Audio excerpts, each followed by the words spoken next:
Muy buenos días con todos, señores y señoras estudiantes. Sigan, por favor, tomen asiento. Hoy damos inicio a una nueva fase de nuestro diagnóstico.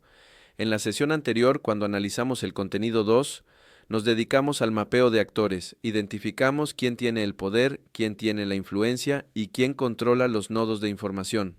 Miramos hacia arriba. Hoy, en el contenido 3, vamos a hacer exactamente lo opuesto. Vamos a dejar de mirar hacia arriba y vamos a aprender a mirar hacia abajo, hacia los márgenes. Vamos a hablar del diagnóstico de grupos vulnerables. Quiero ser enfático desde el primer minuto. Si ustedes fallan en este contenido, si fallan en esta identificación, su operación psicológica no solo será ineficaz, corre el riesgo de ser contraproducente y, francamente, peligrosa. Parte primero, la ecuación de la vulnerabilidad y el vacío informacional. El primer error del analista novato es confundir vulnerabilidad con pobreza o debilidad. En operaciones psicológicas, la vulnerabilidad no es una característica inherente. Nadie es vulnerable por naturaleza. La vulnerabilidad es una condición, una ecuación. Es la suma de una alta susceptibilidad al daño y una baja capacidad para responder o adaptarse a ese daño ante una amenaza específica. Pensemos en un adulto mayor frente a una app bancaria compleja. Su susceptibilidad al fraude es alta y su capacidad de respuesta, alfabetización digital, es baja. Eso es vulnerabilidad. En el contexto de seguridad ciudadana en Ecuador, esto significa que hay segmentos que no alcanzan el umbral mínimo de seguridad. Un joven en el Guasmo no es delincuente, pero es vulnerable. Está expuesto al reclutamiento forzado, susceptibilidad, y el sistema educativo lo expulsó. Baja capacidad de respuesta. Nuestro propósito, RAU 2, no es hacer un censo de protección social, sino identificar la vulnerabilidad informacional. Un grupo es vulnerable para nosotros si enfrenta barreras que le impiden recibir, comprender o actuar sobre información de seguridad vital. Les doy un ejemplo de fracaso, una campaña de denuncia seguro vía web que diseñamos para combatir la extorsión. Fue un éxito en la clase media, pero fracasó en los barrios más afectados porque asumimos que los comerciantes informales tenían smartphones, planes de datos y confianza en el anonimato digital. Gastamos recursos hablando con los que ya estaban seguros, mientras los vulnerables quedaron fuera. Existe una correlación inversa crítica con el contenido 2. Los actores de influencia que mapeamos antes, líderes, políticos, son los menos vulnerables. Los grupos que buscamos hoy son los excluidos estructuralmente de esas redes de poder. Son los que no tienen voz. Piensen en una mujer víctima de violencia en una zona rural. El líder comunitario puede ser machista, la radio no toca el tema y la policía está lejos. Su vulnerabilidad es el aislamiento.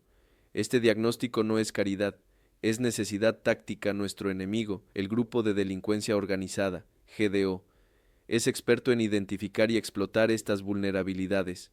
Ellos saben quién tiene miedo, quién no tiene trabajo, quién no confía en la policía. Ellos llenan el vacío informacional y de seguridad que el Estado deja. Su operación psicológica es simple: el Estado no te cuida, yo sí. Por tanto, diagnosticar la vulnerabilidad es mapear el terreno de operaciones del adversario para poder contraatacar. Parte 2. Las 4 dimensiones y las 3 barreras. Bajemos de la teoría al campo. Debemos diseccionar la vulnerabilidad en 4 dimensiones que en Ecuador se entrelazan complejamente: vulnerabilidad física o espacial, el peligro definido por la geografía. Vivir en una zona caliente o caminar por una calle sin luz aumenta la exposición al riesgo. Vulnerabilidad económica. No solo es pobreza, sino falta de recursos para recuperarse. El dueño de una tienda que no puede pagar una reja o sobrevivir a un robo tiene una vulnerabilidad económica total frente a la extorsión. Vulnerabilidad social. La exclusión y falta de redes. Un migrante irregular o un joven estigmatizado no tienen a quién llamar. El GDO les ofrece pertenencia y protección, explotando su soledad, vulnerabilidad informacional, la dificultad para acceder o procesar información vital. Pero identificar la vulnerabilidad es solo la mitad. La otra mitad es identificar las barreras de comunicación que nos impiden llegar a ellos, barrera física o tecnológica. ¿Tienen el dispositivo o la infraestructura?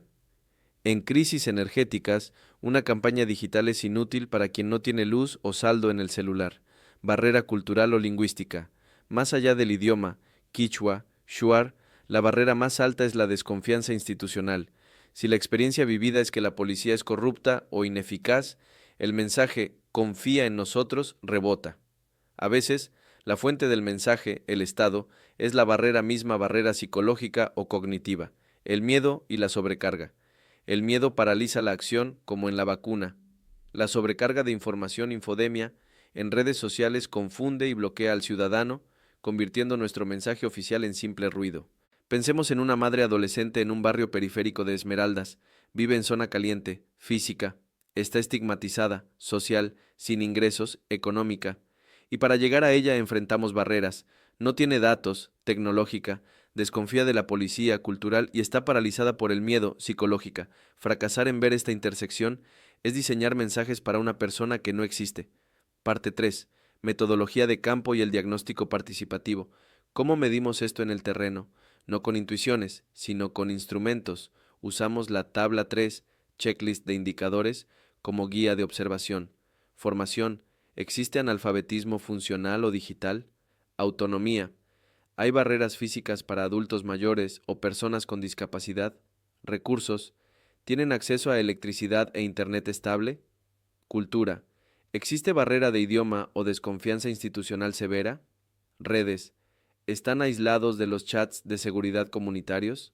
Para obtener esta información debemos evitar 3 errores fatales: paternalismo, tratar a la comunidad como víctimas pasivas a salvar; homogeneización, asumir que los jóvenes son un bloque monolítico, ignorando que sus realidades varían drásticamente; enfoque en el déficit, solo mapear lo que falta, policías, luz, lo cual refuerza la narrativa de fracaso del GDO.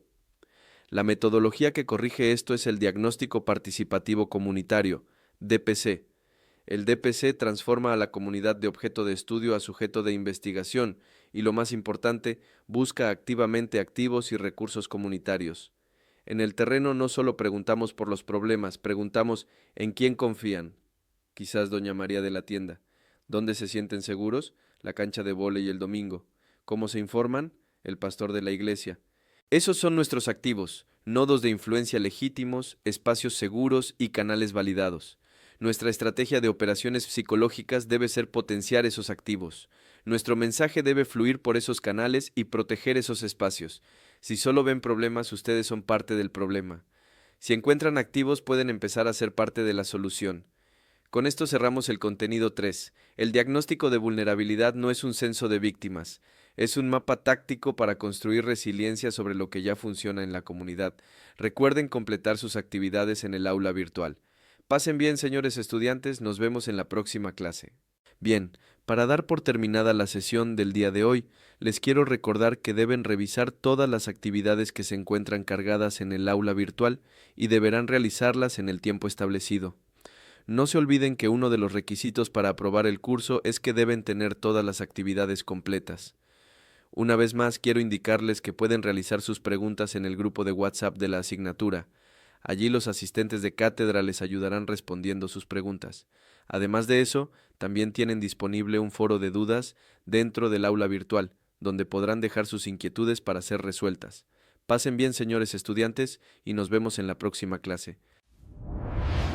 ITESUT, Instituto Superior Tecnológico Universitario de Transporte.